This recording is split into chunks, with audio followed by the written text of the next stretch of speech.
Assalamualaikum warahmatullahi wabarakatuh. Hai semuanya, perkenalkan nama saya Muhammad Septiadi Segian, NIM 170403095. Di sini saya akan memaparkan tugas pengganti pertemuan ke-6 mata kuliah Manajemen Keuangan, yaitu saham dan obligasi. Langsung saja, yang pertama yaitu pengertian saham. Saham dapat didefinisikan sebagai tanda penyertaan modal seseorang atau pihak dalam suatu perusahaan atau perseorangan terbatas. Melalui penyertaan modal tersebut, maka pihak tersebut memiliki klaim atas pendapatan perusahaan. Saham dibagi beberapa tipe, yaitu yang pertama saham biasa, yang kedua saham preferensi, yang ketiga saham tahta, dan yang keempat saham kelas ganda.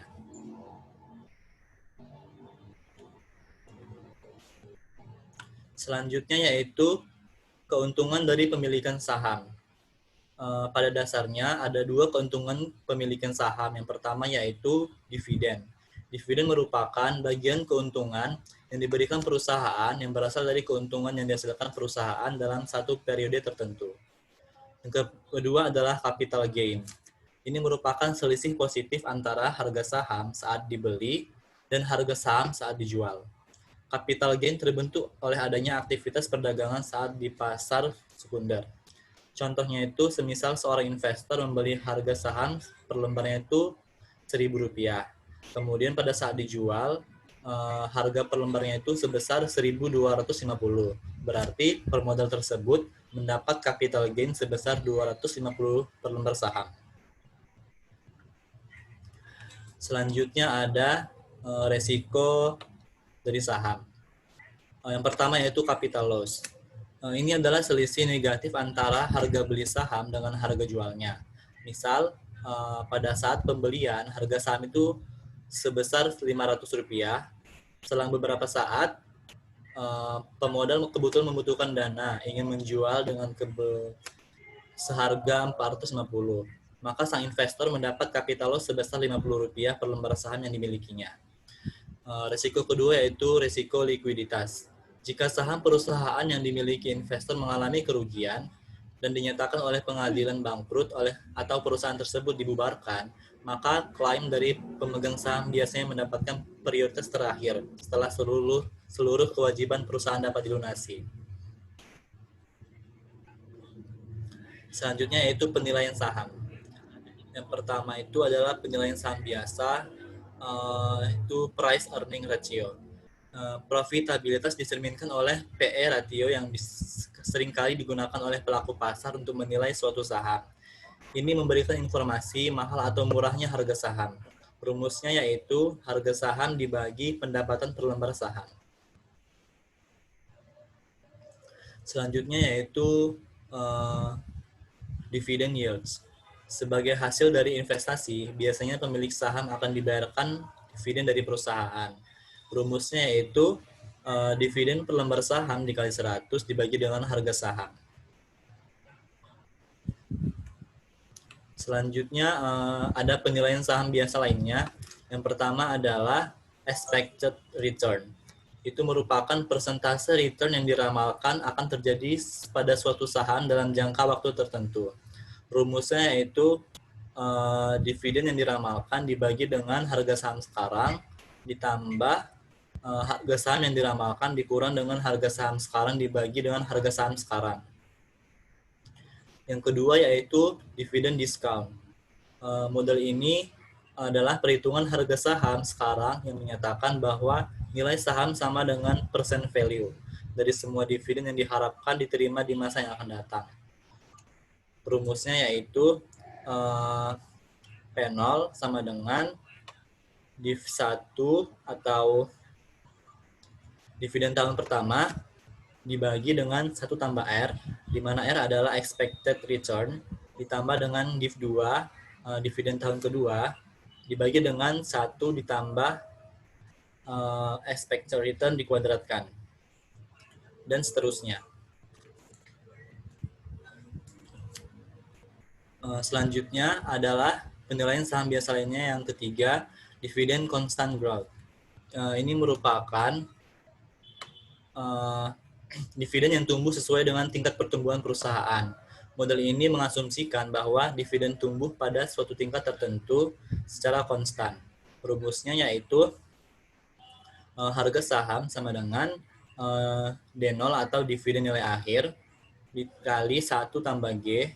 G merupakan tingkat pertumbuhan perusahaan dibagi dengan KS dikurang G, di mana KS merupakan tingkat keuntungan yang disyaratkan pada tahun saham KS. Selanjutnya yang keempat adalah dividen non-constant growth. Ini merupakan tingkat pertumbuhan dividen yang tidak konstan. Langkah-langkahnya yaitu yang pertama menentukan estimasi pertumbuhan dividen G. Yang kedua yaitu menghitung present value dividen selama periode pertumbuhan tidak konstan. Yang ketiga menghitung nilai saham pada periode pertumbuhan tidak konstan. Dan yang keempat menjumlahkan angka poin 2 dan 3 untuk mendapatkan P0.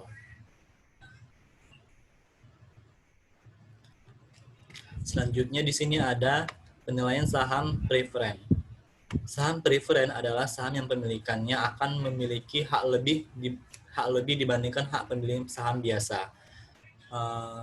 Pemegang saham preferen akan mendapatkan dividen lebih dahulu dan juga memiliki hak suara lebih dibandingkan pemegang saham biasa.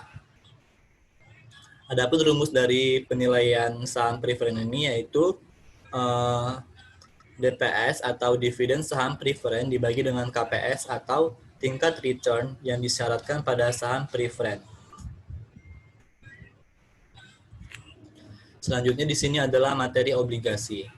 Obligasi sendiri merupakan sertifikat atau surat berharga yang isinya adalah kontrak antara investor selaku pemegang obligasi dengan perusahaan penerbit obligasi yang menyatakan bahwa pemegang obligasi telah meminjamkan sejumlah dana kepada perusahaan penerbit obligasi. Perusahaan penerbit obligasi sebagai peminjam dana berkewajiban untuk membayar sejumlah bunga secara berkala sesuai dengan tempo yang telah ditetapkan dan juga melunasi pokok pinjamannya ketika tanggal itu tempo obligasi.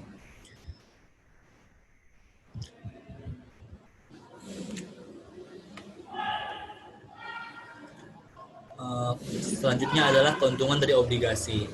Yang pertama yaitu memperoleh kupon atau bunga secara berkala. Ini baik setiap bulan, 3 bulan, atau 6 bulan sekali. Yang kedua adalah mendapat capital gain saat menjual obligasi kepada investor umum. Yang keempat adalah keuntungan kupon obligasi lebih tinggi daripada keuntungan bunga deposito. Maksud saya tadi yang ketiga. Sekarang adalah yang keempat yaitu dapat dijadikan sebagai jaminan tawagunan.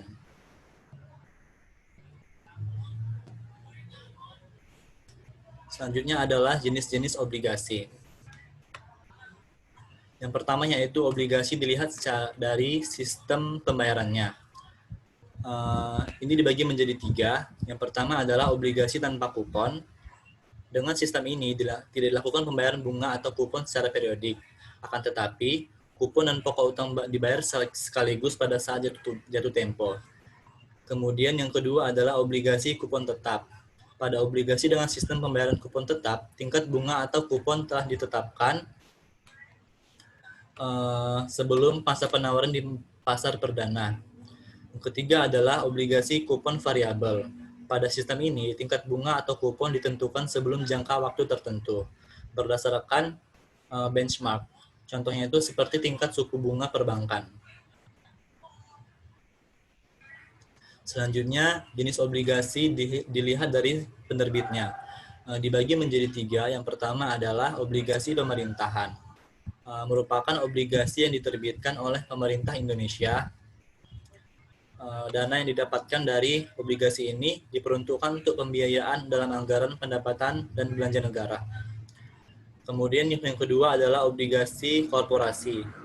Merupakan suatu obligasi yang diterbitkan oleh perusahaan, baik itu BUMN atau badan usaha swasta. Yang ketiga adalah obligasi retail. Ini merupakan obligasi yang diterbitkan oleh pemerintah, namun dijual kepada individu atau perseorangan melalui agen penjual yang telah ditunjuk oleh pemerintah. Contohnya itu adalah obligasi retail ini adalah ORI atau suku retail. Selanjutnya, jenis obligasi dilihat dari kepatuhan syariah. Yang pertama ada suku mudharabah. Obligasi dengan sistem mudah rubah yaitu menggunakan akad kerjasama sebagai hasil pendapatan yang diperoleh oleh investor atas suku tersebut diperoleh setelah pendapatan dari emiten diketahui. Yang kedua adalah suku ijarah. Ini merupakan obligasi berprinsip syariah di mana digunakan akad sewa menyewa antara emiten dengan investor, di mana ujrah atau fee ijarah bersifat tetap. Karena ujrah tetap, maka diperhitungkan sejak awal obligasi diterbitkan. Kemudian yang selanjutnya adalah karakteristik obligasi. Obligasi punya klaim terhadap aset dan pendapatan perusahaan. Artinya, jika perusahaan penerbit obligasi bangkrut, maka pemegang obligasi mendapat hak pertama untuk didahulukan saat terjadi penjualan aset. Yang kedua, instrumen ini selalu punya nilai nominal yang tertera dalam lembar obligasi. Yang ketiga, setiap penerbitan obligasi selalu disertai dengan kupon dengan tingkat suku bunga tertentu. Yang keempat, memiliki jatuh tempo.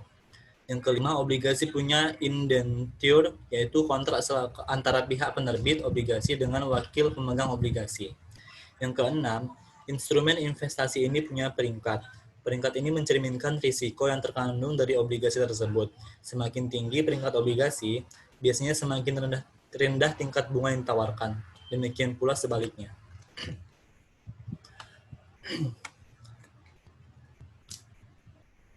Kemudian untuk harga obligasi, harga jual beli obligasi tidak selalu sebesar nilai bunga nominalnya. Besar harganya itu ditentukan oleh tingkat bunga obligasi. Biasanya itu semakin besar bunganya, maka harga obligasi semakin tinggi. Dan sebaiknya semakin kecil bunganya, semakin rendah juga harganya. Rumus dari menghitung nilai obligasi itu adalah jumlah jatuh tempo ditambah nilai tunai bunga yang akan diterima. Sekian presentasi dari saya. Mohon maaf beberapa kekurangan tadi. Jika ada yang ingin bertanya, saya persilahkan.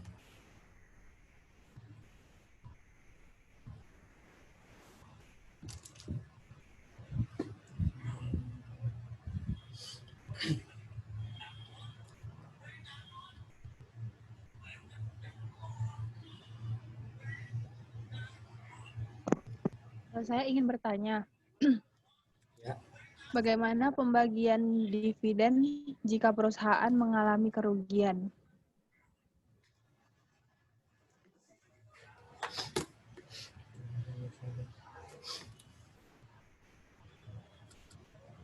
Tadi Ira ya? Selanjutnya, ada lagi yang ingin bertanya? Sebelumnya saya Ira Simotajulu, NIM 170432. Oh iya. Selanjutnya, ada lagi yang ingin bertanya?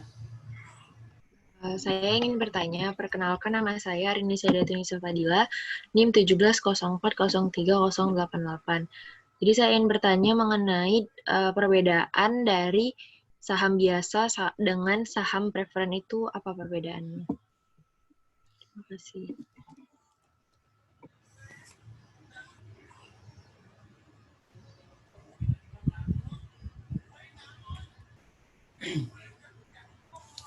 Langsung saja ya saya jawab ya.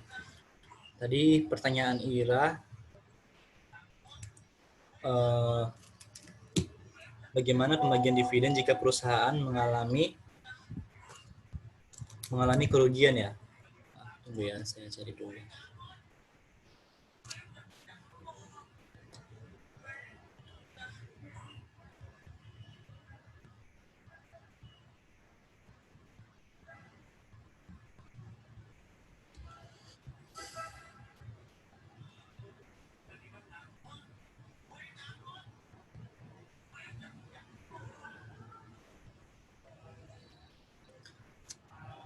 Nah, jika suatu perusahaan mengalami kerugian, maka dapat dilihat di sini di poin nomor 2, klien pemegang saham biasanya mendapatkan prioritas terakhir setelah seluruh kewajiban perusahaan dapat dilunasi. Jadi itu perusahaan itu nggak dapat keuntungan. Jadi dia itu mendapat prioritas terakhir setelah semua kewajiban dari perusahaan itu dapat dilunasi. Kemudian, kalau masih terdapat sisa hasil dari penjualan aset perusahaan tersebut, maka sisa tersebut dibagi secara proporsional kepada seluruh pemegang saham biasa. Namun, jika tidak terdapat sisa dari penjualan aset perusahaan, maka pemegang saham tidak akan memperoleh hasil dari likuiditas tersebut. Itulah kenapa jadi pemegang saham itu memiliki risiko berat gitu. Kemudian tadi untuk pertanyaan hari ini, apa beda saham biasa dengan saham preferen? Jadi ya,